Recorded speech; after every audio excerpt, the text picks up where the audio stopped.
With so many podcasts out there, shows can get lost in the shuffle. That's why we implore you to check out Too Many Captains. You can find us at amoviepodcast.com. 5 unique takes on Hollywood movies and culture. Find us on Twitter at It's a Film Podcast. Check our intellectual deep dives into theatrical films. Find us on Instagram at Too Many Captains Productions. Unique takes on soundtracks. Find us on Facebook at facebook.com/Too Many Captains Productions. Find us at amoviepodcast.com on Spotify, Apple Podcasts, and Google Play. And now, here comes a new episode of Collateral Cinema. Tonight, on a special Halloween edition of The Director's Cut, we celebrate the spooky season by doing something a little different as we check out the 2000 horror spoof comedy Scary Movie. So stick around, boils and ghouls. The show starts right now.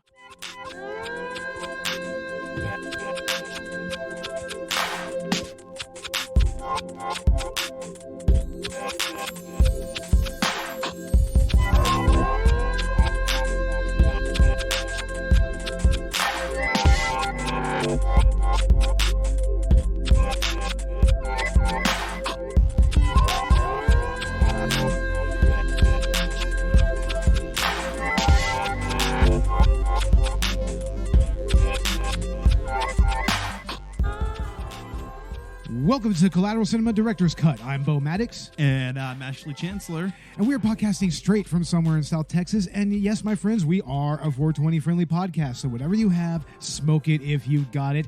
And happy Halloween, ladies and gentlemen. Woo! Happy spooky season. Yeah, it's finally the spooky season. It's Spooktober, I guess we could call it. Is that what Peacock is calling it anyways? I don't know. I'm not sure. Yeah, who knows? Who cares? But anyway, this is actually our first ever Director's Cut Halloween, or maybe it isn't. Maybe I'm just misspeaking. Maybe I'm just being stupid. But if not, this is probably going to be our first real Halloween episode in a while, because I don't remember doing one for the Director's Cut last season. No, I don't think we did. So, yeah.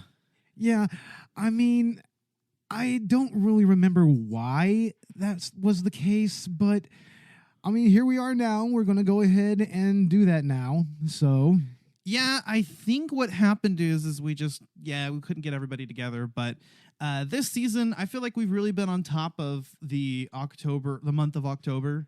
I'd like to think so as well. I mean, we just did our episode on Scream recently with Stu from SWO Productions. Yeah, and we even kicked the season off with Necromantic, which itself is also a horror film. Oh, yeah, a especially gushy horror movie. Yeah, a fun horror movie.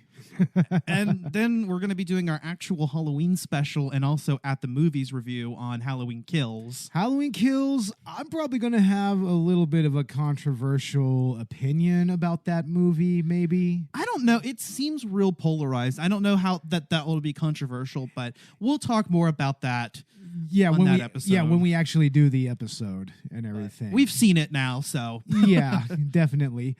But the movie that we're doing tonight, as we said in the intro of this episode, we're doing Scary Movie. That's the movie by the Wayans brothers, directed by Keenan Ivory Wayans, who, by the way, I believe also did Don't Be a Menace to South Central while drinking your juice in the hood. That's a classic movie. We'll probably get into that here in a little bit. But yeah, I mean, this also had Zuckerberg and Friedman, or whatever their names are. It's like the dudes that made Date Movie and Epic Movie and just the worst dreck imaginable. Their name is attached to this, but they don't actually have any involvement in the film. No, they didn't write anything here. They tried to, market themselves as like, they're 2 of the 6 writers of Scary Movie. And it's like, that's only tangentially correct. It's like, yeah, you're just attached to the movie. You're not one of the writers of fucking Scary Movie. No matter what.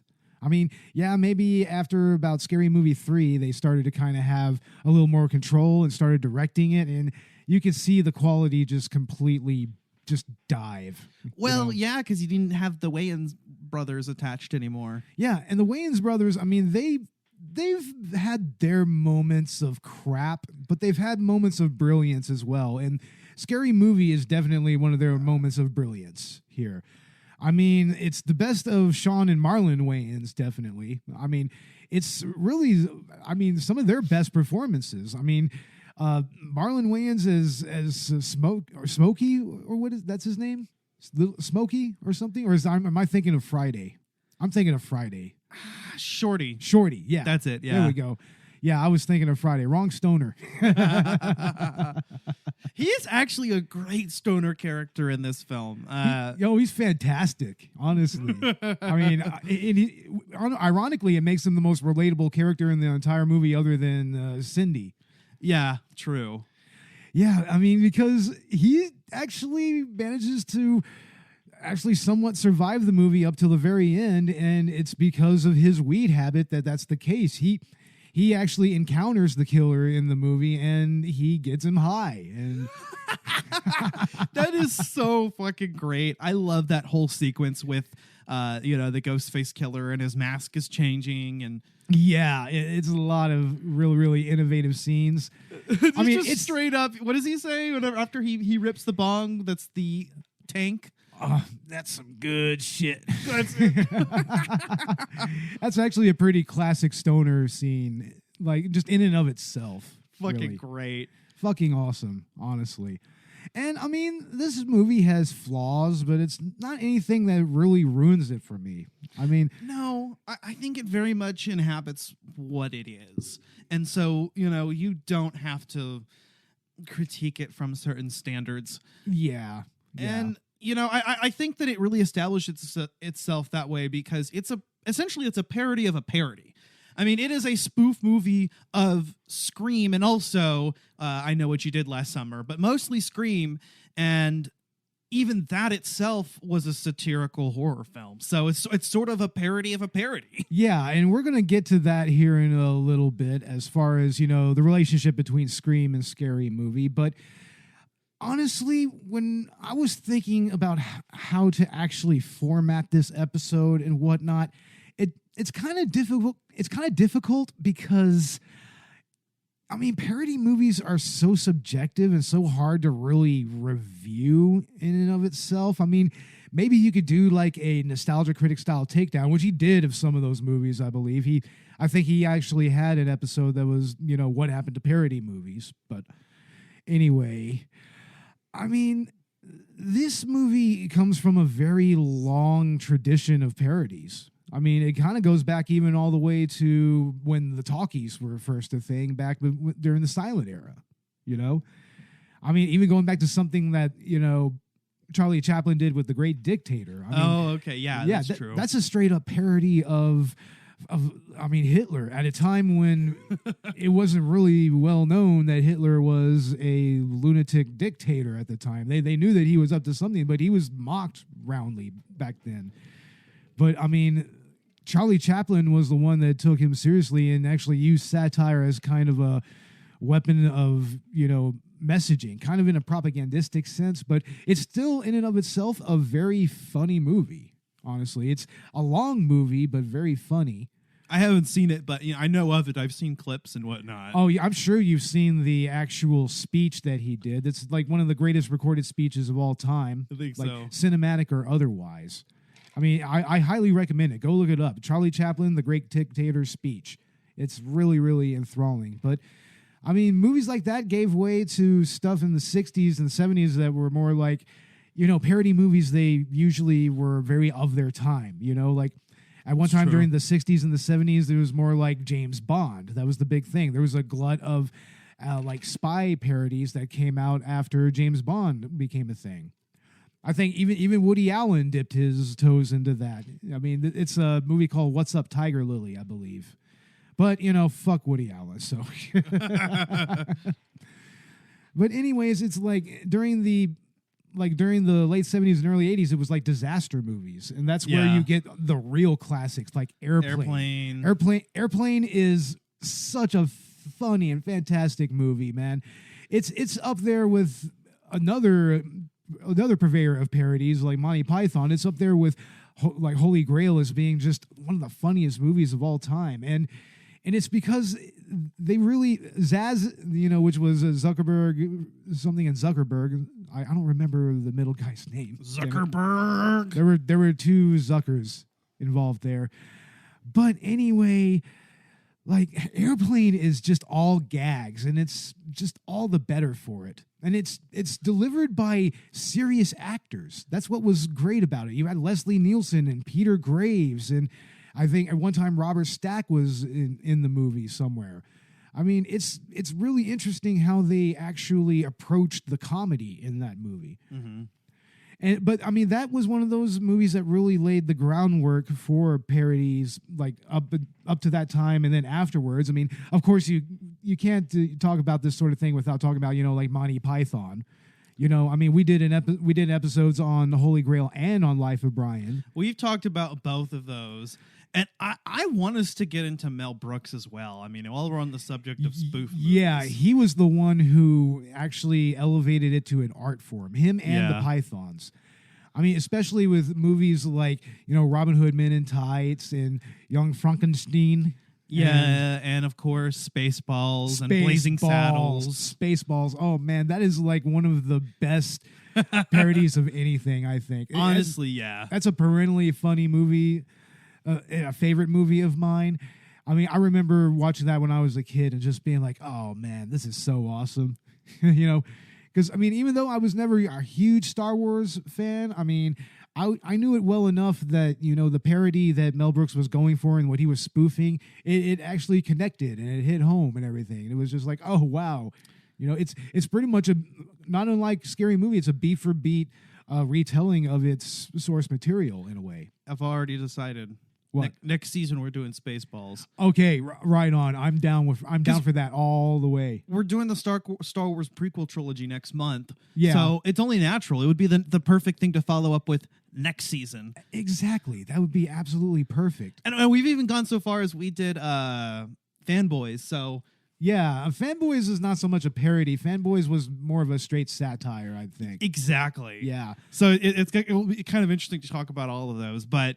Yeah, I mean, I think both Mel Brooks and Monty Python are just quintessential to parody films. I've also seen Top Secret. Top Secret is kind of okay. It's not the best of Leslie Nielsen's parody work, but it's got Val Kilmer, and Val Kilmer is good. Yeah, he's good in it. But I mean, it's better than he is in Batman. Yeah. Speaking of, oh wow. I don't know. I thought he was kind of okay in Batman Forever. I mean, not as bad as Clooney, but yeah, he's like the second worst Batman still. You know what I mean? Yeah. But anyway, we can't bring up Leslie Nielsen without bringing up the Naked Gun trilogy, which started as a television show called Police Story, and that was pretty classic. It actually kind of set the whole deadpan angle that the movies would take. And the first movie is just a classic of parody. It's an absolute classic. It's up there with like Spaceballs, and with Airplane and whatnot. Yeah. Didn't they hire actors specifically that hadn't really done any parody work or comedy work? Well, yeah, that's what was initially from Airplane. Airplane did that. Yeah. Okay, I'm mixing them up. Airplane did that, but Naked Gun kind of continued that trend. Yeah, knowing that deadpan works, and of course, I guess bringing in Nielsen. Yeah, and the thing about that is Leslie Nielsen, he wasn't a comedy actor up to that point. He was very much a serious, actual drama actor, and when he did Airplane, that was like just a pipe bomb on the trajectory of his career. It just completely took him down an absolutely different path. And I think we're all the better for it because the Naked Gun movies, I mean, yeah, there's some elements to it that can be a little bit problematic, especially in that third movie. Mm-hmm. But I mean, the first couple of movies, I mean, they're almost like, subversions of parody movies themselves in a way. They're parodies of parody. Yeah. Kind of. In a lot of ways, yeah. In fact, you're kind of seeing that come full circle now, and some of the results aren't as good as they really should be. Oh no, not at all. But I think Scary Movie really it works because with Scream being still a somewhat serious movie, Yeah. I think it does kind of work. But when you start with something that is already comedy, you know, where are you going to go from there? Yeah, exactly. Well, I mean, Scream's comedy, purely comedy, I guess. Scream's comedy is, you know, just very baked into the actual script, into the actual story. It's a story-driven type of parody. It's funny due to the absurdity of it, but not because it's like, oh my God, this, it's not like breaking the fourth wall, but it's still meta. And to be fair, there's a lot of breaking the fourth wall in lots of these movies. But I mean, and in Scary Movie there is, but it works, you know? It's like you wouldn't do a spoof movie of Deadpool. It just wouldn't work. No, because that is a spoof movie anyways. Right. That movie takes itself a little bit more comedically and less seriously. And honestly, I mean, there's a reason why that movie really resonated for a time. You know, I mean, it feels like it's very forgotten. Yeah. You know, I mean, yet another movie that we did an episode on. And honestly, I mean, I like to think that maybe that could have an effect on the future of parody. Because, I mean, that was actually a very well-written movie. It's the closest thing that superhero movies have, like mainstream superhero movies have, or I guess I should say it's the closest thing Marvel movies have to a spoof movie. Well, of course, they're a superhero movie. Well, that's why I re-clarified, because I realized there are spoof movies of the superhero genre, but when we talk about mainstream like Marvel, DC, that's the closest we've really got to that. Yeah, and honestly, I really like the approach that they took in that parody, you know, especially at the beginning when, you know, they just have the different credits where it's just like, you know, describing, you know, their roles in the movie and just not necessarily their names. Yeah, it's great. It's absolutely amazing. I mean, they even do in Once Upon a Deadpool, they do a whole spoof on the intro to the Princess, or the frame narrative in The Princess Bride, and use it as the frame narrative of the movie. And they brought back what's his face? What's his face? Oh, Fred Savage. Fred Savage, yeah. I couldn't think of it. And Deadpool's playing the role of the grandpa. and Fred Savage is still in his clothes. Oh, my God. You know, in the room, and he's like, what the hell? And you know, like, they reference that Deadpool's bringing him in to redo that scene. I think they name dropped The Princess Bride, but I'm not sure. So if they had to have. I mean, come on now. So like I said, that one is very spoofy, but even that's not quite a spoof movie. Yeah. But it's very close. You know, and Scary Movie, I think, really, really hits the nail on the head for spoof movie. Yeah. But there's some other notable movies and series that we could talk about before we move on. Like, for one, I think that you can take the trilogy of Family Guy Star Wars parodies and kind of say that, you know, maybe that's kind of the best way to go with it. Because, I mean, no matter what you think about how Family Guy is now, I think that these Star Wars parodies were really, really good spoofs. I mean, Family Guy really applied their own little angle and twist to everything, and it actually ended up being really compelling in all 3 episodes. Yeah. So, I mean, if you're into modern day parody films, like, I would actually go with the 3 Star Wars Family Guy episodes. And also, Not Another Teen Movie, to me, is probably one of the last really good parody movies, honestly. I mean, I don't think you've seen it. I haven't seen it, but, you know, like, I've seen the Chris Evans scene. Oh, yeah, that classic Chris Evans scene, man. I mean, that's a meme in and of itself. But, I mean, it's not unlike Scary Movie in that it was really kind of parodying a particular mood in cinema at that point. You know, there was a lot of really raunchy, like, teen sex comedies that were coming out at the time. You know, American Pie was the progenitor of that. And that was the movie that just kind of took on that zeitgeist and really just completely tore it to pieces, honestly. And it's, to me, along with Scary Movie, the last great parody film, you know. And before we get into Scary Movie a little further, I mean, let's talk about, you know, the aforementioned Don't Be a Menace to South Central while drinking your juice in the hood. I've seen that one with you. I mean, what's interesting about that is that, I mean, it's just more of a setup of like different sketches, like under the guise of a parody of Hood movies, you know? Yeah. And honestly, it's still a funny movie. I mean, I think that the humor holds up, you know? I mean, but it's the first time where you start to see zaniness kind of take over instead of more, you know, complex types of jokes in these movies, you know? It's where you start to see some of the complexity of it lost, but, you know, I'd say that Scary Movie kind of regained a little bit of that complexity that it lost there. Yeah, So- yeah. To be fair, I think you could watch any of these while high and completely, yeah, and you And can have a enjoy lot yourself. of fun. Yeah, exactly. But anyway, I think that the next angle that we're going to really go at here is, how does Scary Movie stand up as a particular parody specifically of 90s horror tropes? And I mean, it really does kind of take a little bit of an examining lens on these types of tropes, like especially how Scary Movie used them, or how Scream used them. yeah, that's true. Because, I mean, Scream was already poking fun at horror movies, and there were a lot of those tongue-in-cheek jokes. But here, they're just kind of just exaggerated, followed to their logical conclusion. And so you have extreme versions of those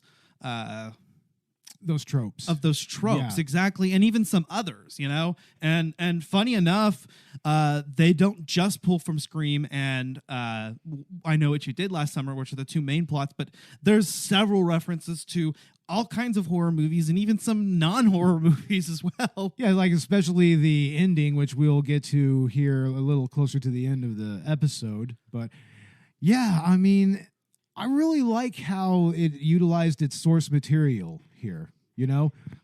Like, I mean, the teen sex comedy angle also kind of applies here because that's really what started to kind of bleed into horror movies at the time. You know, like, you could really see that, especially with I Know What You Did Last Summer, which they make fun of a lot, you know, like the whole Jennifer Love, huge tits Yes. jab and everything. It's like, you know, I mean, it's very much just taking a look at these 90s tropes that are specific to the 90s. I mean, a lot of these were tropes that did kind of bleed over from the 80s, but the 90s established a lot of its own tropage, you know? Yeah. And Scream is kind of the starting point for that. And I Know What You Did Last Summer kind of, you know, codified all those tropes, Right. you know? Like, I mean, especially the whole angle of the mysterious killer that, you know, is somehow involved with the past of the final girl. You know, that was a little bit of a different take on slashers.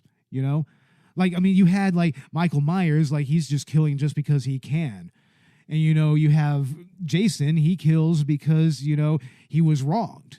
You know, that's what it is. Like here we have slasher killers that are actually, you know, connected to the victims that they're tormenting. Like for instance in Scream and everything. And also especially in I Know What You Did Last Summer. I mean, the entire cast pretty much has a hand in the accident that causes those chain of events to take effect, you know. Right.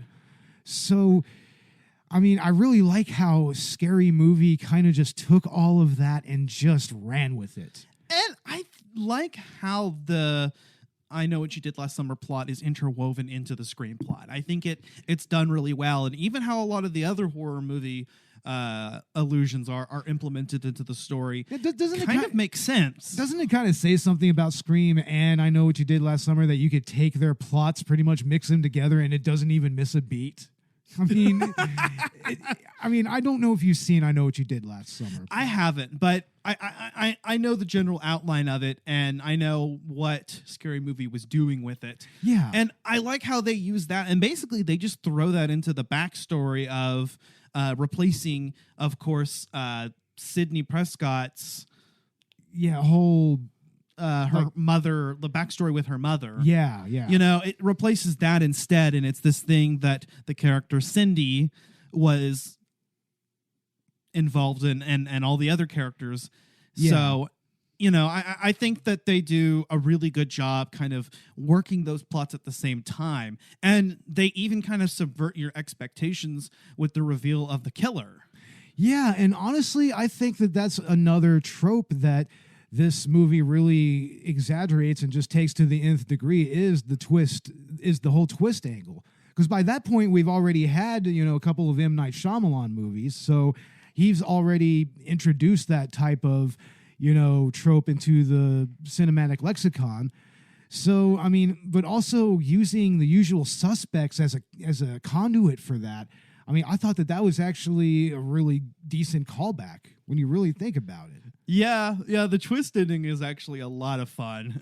And it pokes fun at the concept of a twist ending in and of itself, But it's actually a good twist ending. It took me by surprise. It is actually kind of intelligently written. But the thing is that the twist ending has kind of a great punchline to it, in that ultimately it doesn't really matter to the plot at all.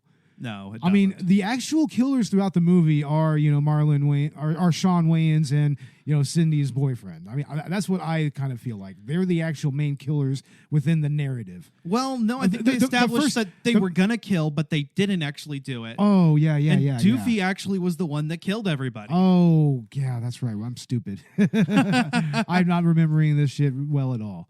You saw it twice recently. I've seen this movie so many times. It just kind of blurs after a little bit sometimes, but it doesn't really affect my enjoyment of the movie. But it works because everybody's seen Scream, so we know the twist ending. And so we're actually expecting them to be revealed as the killers. And then we come to find out that we're half right. They were planning to commit a murder, but they're not the actual killers. Yeah. It's someone else. And then we get the identity of that person. It just the most perfect twist ending ever.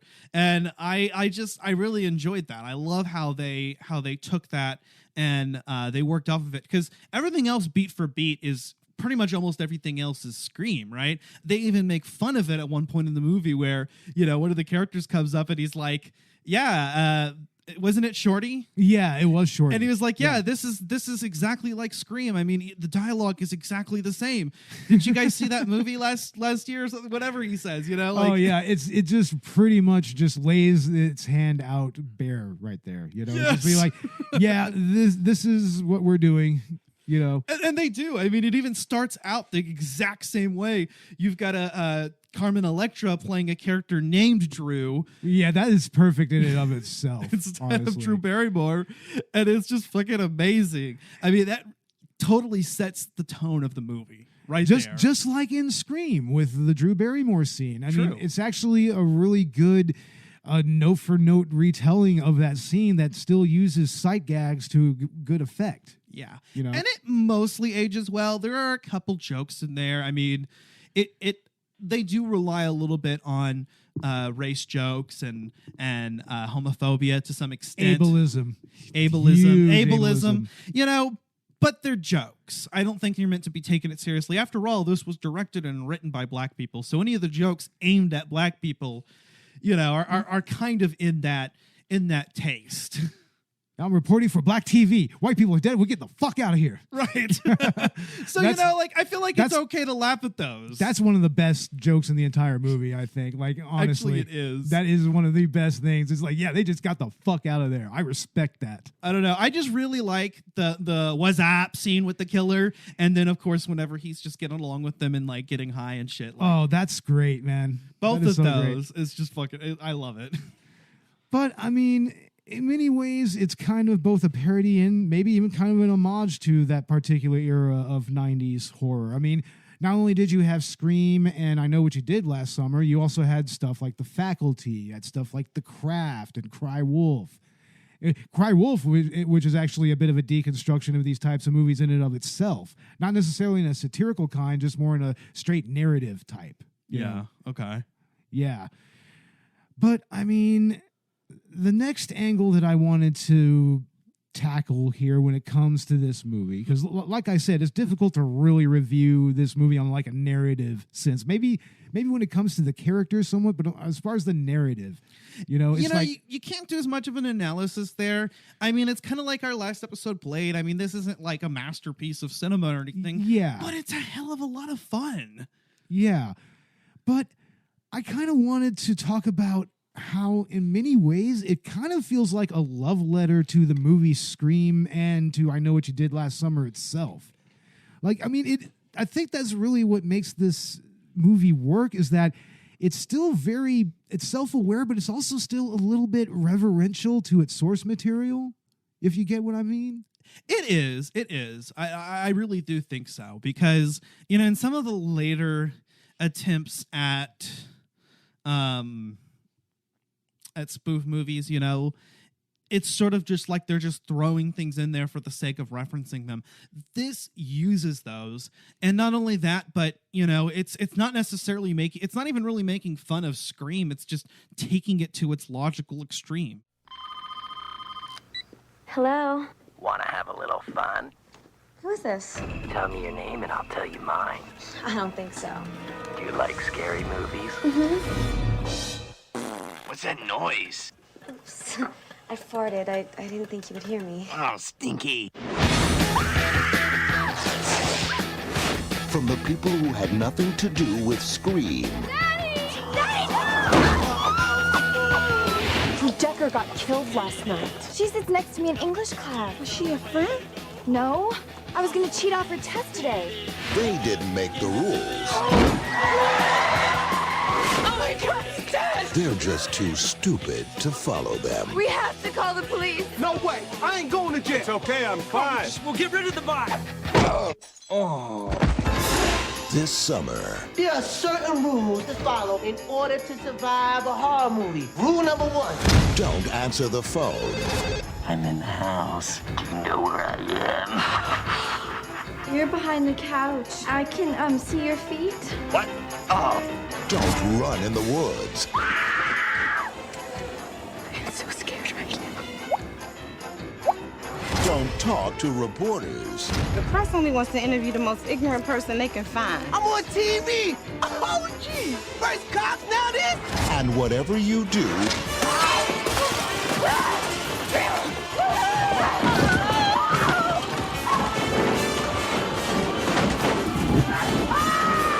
don't be afraid to rise to the occasion.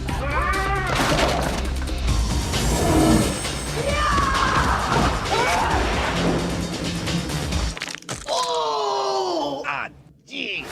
Dimension Films presents That's my girl! I just want you to look at some photos. Tell me what you think. No? No? All right. Well, worth a shot. Go, go, go, go, go! Oh, man. Scary Movie. Can I tell you a secret? I see dead people. This is awesome!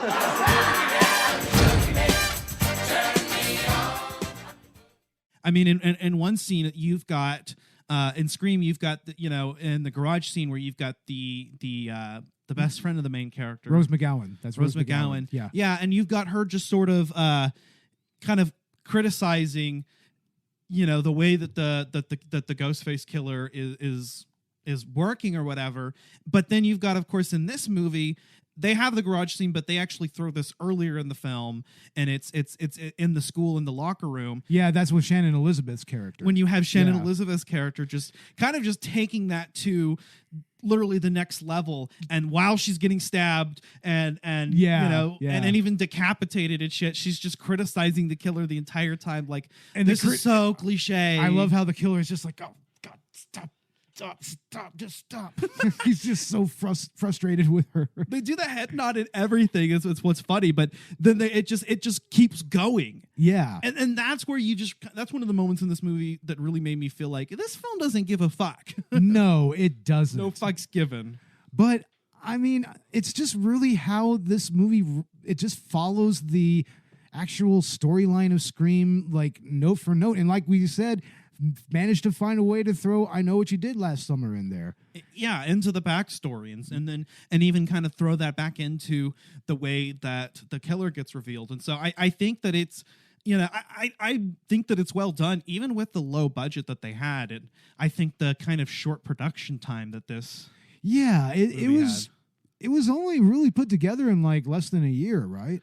Yeah, I think so. And I think the difference with like Scary Movie 2, for instance, is that they had a bigger budget and more time to kind of work on it. Yeah. But this movie almost kind of has the charm that it has because of the way that it is. It's in a lot of ways just a love letter to horror movies, even though it's sort of poking fun at them, and to Scream as well. Like you said, it treats it, with some reverence.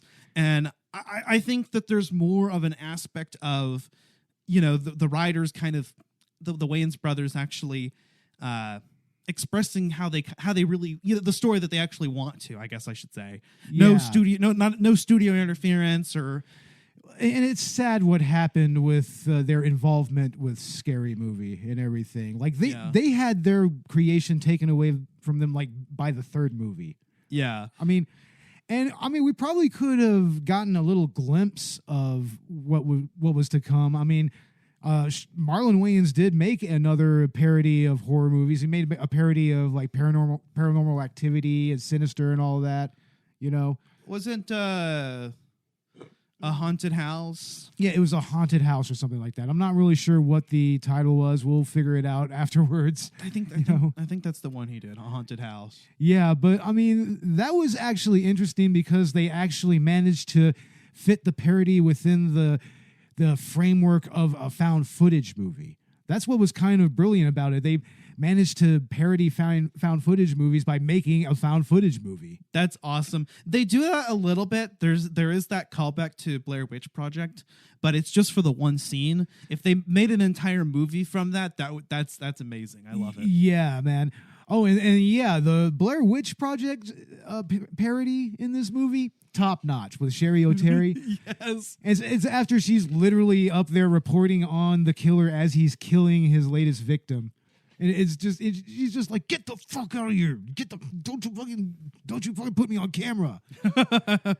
And they actually nail that scene down perfectly. They nail it down. And I love the fountain of snot.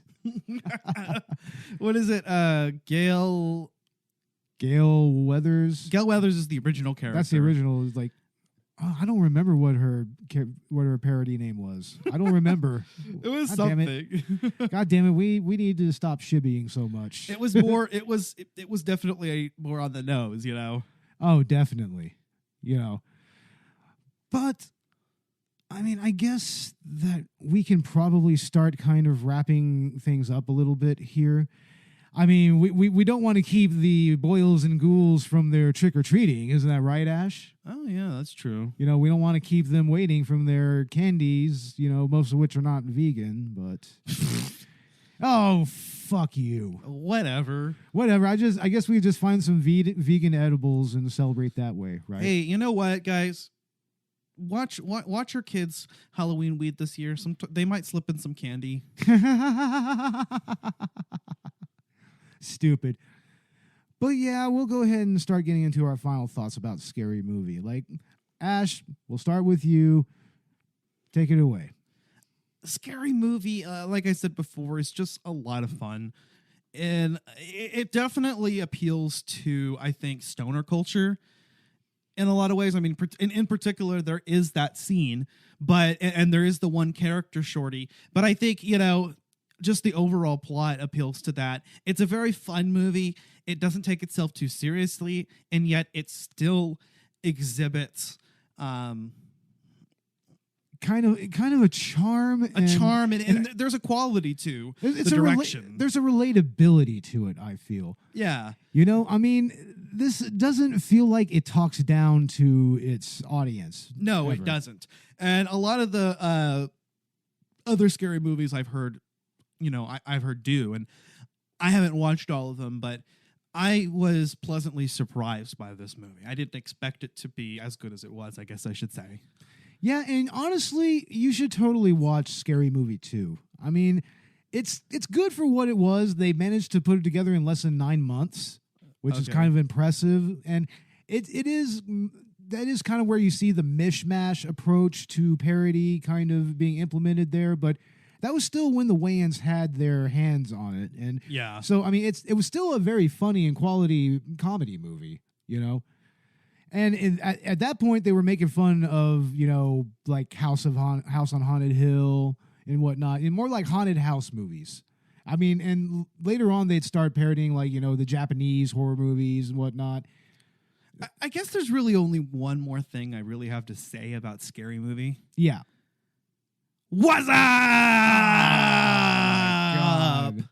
Oh my God. Sorry, everybody, if that clips out really hardcore.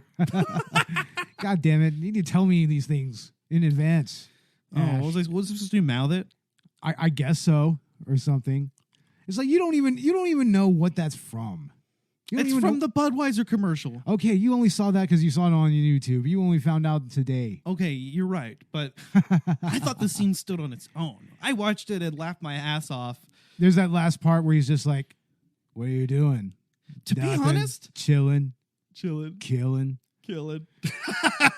Robert says that to us all the fucking time. Yeah, he does. That motherfucker. What's that? You know what? I've seen a lot of other movies reference that, so I just thought it was a thing that people did. It was a little bit of a, dare I say, an early meme. It was a 90s thing. Yeah, it was a 90s thing.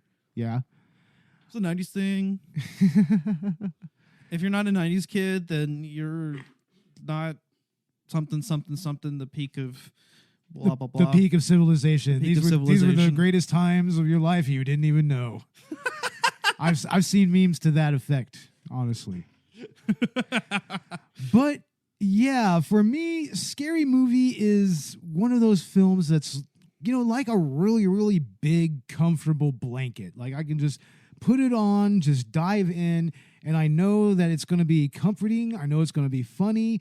I know it's going to make me feel a certain way, the same way all the time. It's a consistent type of parody. And I do lament the way that this particular genre of cinema has gone. I mean, especially knowing how deep its roots are in the history of cinema, And this right here, to me, is one of the last great parody movies. It's really the last of its kind in many ways. Yeah. I mean, Not Another Teen Movie notwithstanding, and, some of the other examples we gave, but yeah, I mean, this is a specific mood right here that I kind of miss. I miss good parody movies. I miss that. I mean, unless a lot of the newer crop of filmmakers, they're just going to do parody movies in just a different approach or whatever. But, I'm willing to bet there are some independent films that kind of, regained this quality to them. Or if there isn't, it's going to happen. I would say so. I mean, and, it's kind of bled into the YouTube crowd. Like, you'll find a lot of, they're a lot shorter most of the time, but you'll find a lot of movies that kind of, the short films and videos and whatnot, that'll kind of, parody much in the same way that they did before, but with a different angle, but just with an entirely different approach. And honestly, I want this type of cinema to come back. I think that it's time for the parody movie to have another comeback. Scary Movie was actually what kind of propagated that comeback in the 90s. Yeah. I mean, it didn't lead to anything of quality, but it did represent a comeback. It represented a comeback, but also, unfortunately, it represented a shift in the genre. And it's just kind of sad to see it go the way it did. I mean, I sat down and I watched Date Movie the first time. I had a stone cold resting bitch face the entire time. Like, I was just like, what happened? This shit's supposed to be funny. It's supposed to be hilarious. I didn't laugh once. It was like Master of Disguise. It's almost on the same level as Master of Disguise for me. I didn't fucking laugh at it. An epic movie. Oh, no, don't. Oh. Nothing's worse than a movie that's trying to be funny and isn't. Oh, it's seriously, man. That's literally the worst kind of bad movie I think that exists. And epic movie and date movie are those movies tenfold. Like, epic movie is practically unwatchable. And it has the late, great Fred Willard in it, which pisses me off, man. That was one of his last really good roles, and he played like the lion, you know, because they were making fun of Lion Witch in the Wardrobe or some stupid bullshit. Yeah, I saw Epic Movie a long time ago. I was a kid, so I think I actually kind of enjoyed the boyish humor and just how You're calling this boyish? I don't think even little boys come up with shit like this. Come on now. I mean, that's really what it was for me. It was one of the first movies I saw that just kind of went out there. Yes, I mean, seriously, I wouldn't even call that humor juvenile or childish because that would insult juveniles, you know? That would insult children. Like, seriously. But yeah, I mean, if you watch that shit, you know, grown up, it doesn't hold up. This movie holds up, you know? It does. It holds up tremendously well. I mean, and yeah, there are problematic elements to it. I mean, as with a lot of movies from this era, you know, like we're watching the more transphobic part right now with the gym coach. Yeah, transphobia is not cool. Yeah, that's not cool. And of course, the severe ableism with Doofy, which is kind of weird because there's been a real like cult resurgence of that character.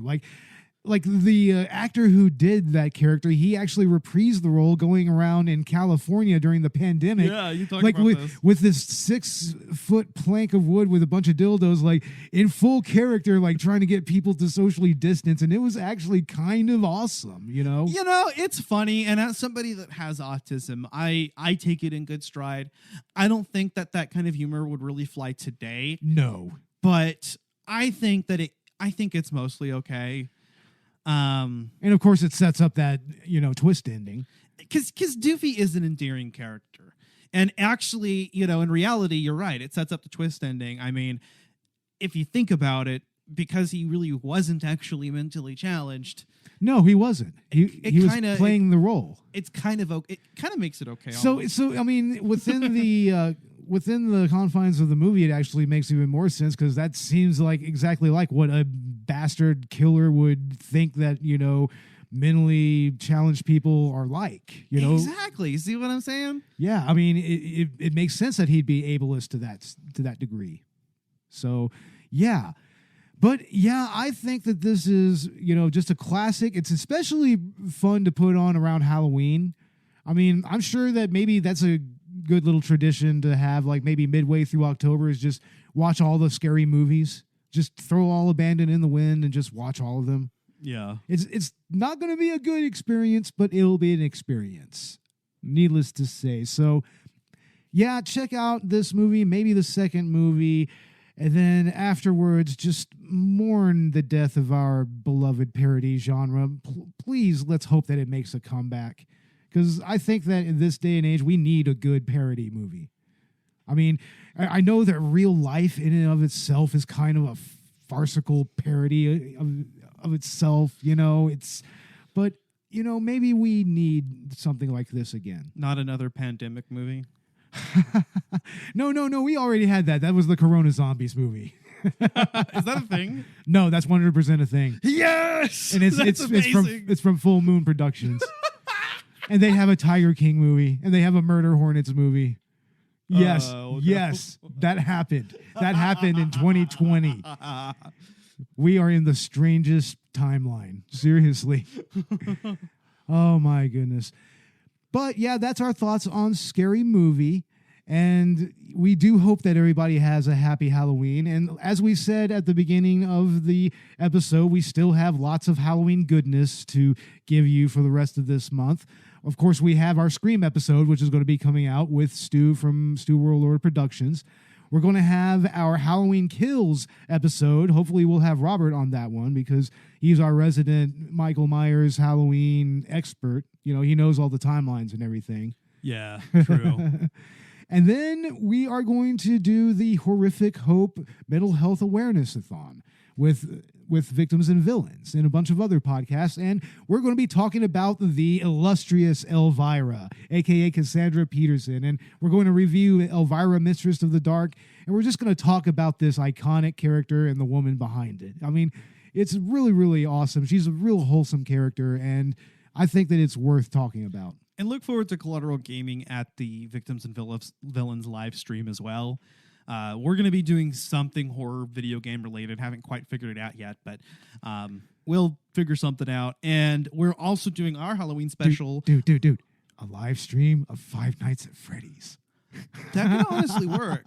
No, I'm actually joking. Don't do that. Okay. Five Nights at Freddy's is played out. It's so played out. I mean, it's kind of like it's one of those. It's like Fortnite. I will say that the newer game looks kind of interesting because it looks like more of a traditional survival horror. There's a newer game coming out. They're still milking that shit. It's already out, and it's actually more of a full-fledged game, and not like you're just sitting in a goddamn control room. I don't know. I guess I just don't pay attention to that side of the gaming world. But yeah, I look forward to that, and we're also going to be doing our Halloween special on Outlast. Oh, I really, really, really want to be on that, man. I'll even start.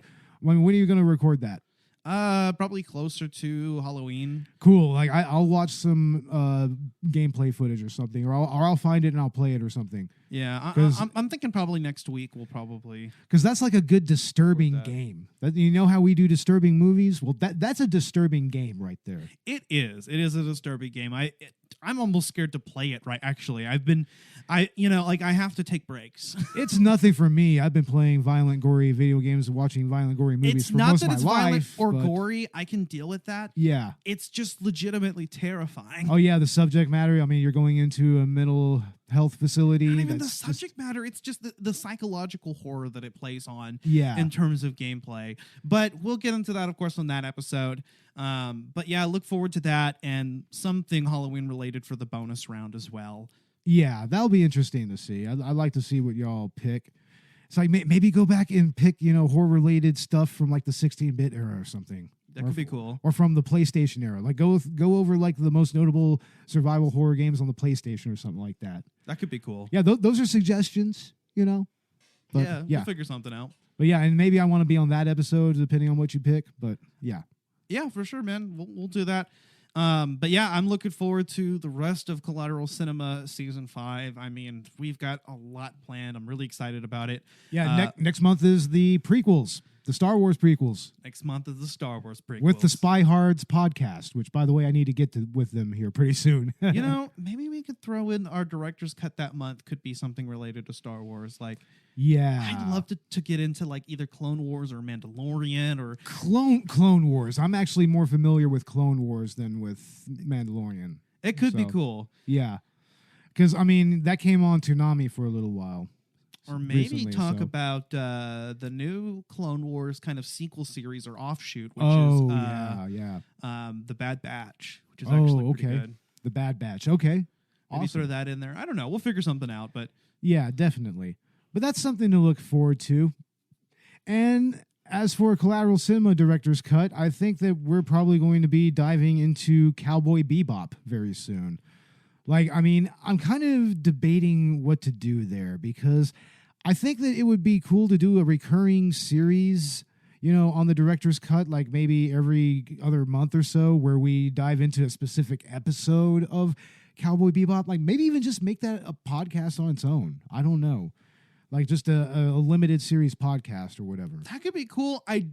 With the Netflix series coming out next month, I think we definitely need to talk about it. Like we make that. I don't know if that we would consider that a director's cut or an At the Movies episode because it's a TV series. We put it under director's cut, but that's why I said maybe make it just a limited podcast series in its own right. Yeah, I don't know. Oh, so you are talking about the Netflix series? I'm talking about the original anime. Oh, the original anime. Oh, yeah. I really want to talk about that. Yeah, I mean, there's a lot to get into with that shit. There really is. Yeah. We could start off with the Netflix series because they'll release the whole season. We can binge that. Talk about it. You're right. And then, like you said, maybe come back to it. But we'll figure that out later. Yeah, we will. We will. I mean, we might do that during our anime month. I don't know. But anyway, with Collateral Cinema, you can find us on Instagram, Facebook, and Twitter. We are also on Patreon. Check us out there. We have full-length feature commentaries there, and once we start getting some more patrons and some more money coming in, we might start producing some more content there. So some other content, maybe some polls or some Q&As or whatever. Like I don't know. We'll figure something out. Something there. Yeah, but check us out there. We have tiers starting off at $1, and also check us out wherever you get your podcasts. We're on Spotify, we're on Stitcher, we're on Apple Podcasts, Google Podcasts, we're on iHeartRadio. You can find us on YouTube. And also look for the upcoming feature film. I guess it's a feature. I don't know. Texas Sundown. Texas Sundown. Written and directed by Robert Ortegon, and also we're somewhat involved in that somewhere along the line. But yeah, look for that. And yeah, thanks for listening to our Halloween edition of Collateral Cinema Director's Cut. I mean, anything else to say? I mean, you want to maybe talk about something spooky? I mean, just everybody have a safe Halloween.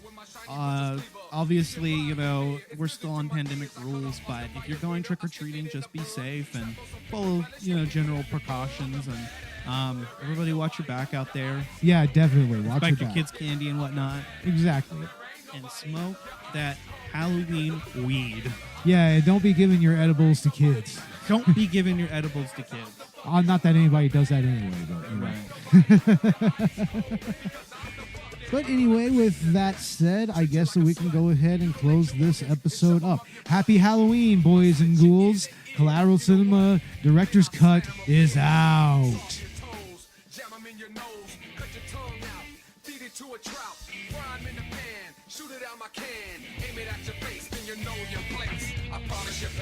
I'm totally insane. I promise you pain. I'm totally insane. I promise you pain. I'm totally insane. And let me tell you once again, I'm the badass. There ain't nobody. Your eyes cold because I'm the fucking. I'm the badass. There ain't nobody. Your eyes cold because I'm the fucking. I'm the badass. There ain't nobody. Your eyes cold because I'm the fucking. I'm the badass. There ain't nobody. Your eyes cold because I'm the fucking. I promise you pain. I'm totally insane. I promise you pain. I'm totally insane. I promise you pain. I'm totally insane. I promise you pain. I'm the badass. There ain't nobody. Your eyes cold because I'm the fucking. I'm the badass. There ain't nobody. Your eyes cold because I'm the fucking. I'm the badass. There ain't nobody. Your eyes cold because I'm the fucking. I'm the badass. There ain't nobody. Your eyes cold because I'm the fucking. I'm the badass. There ain't nobody. Your eyes cold because I'm the fucking. I'm the badass. There ain't nobody. Your eyes cold because I'm the fucking. I'm the badass. There ain't nobody. Your eyes cold because I'm the fucking. I'm the badass. There ain't nobody. Your eyes cold because I'm the fucking.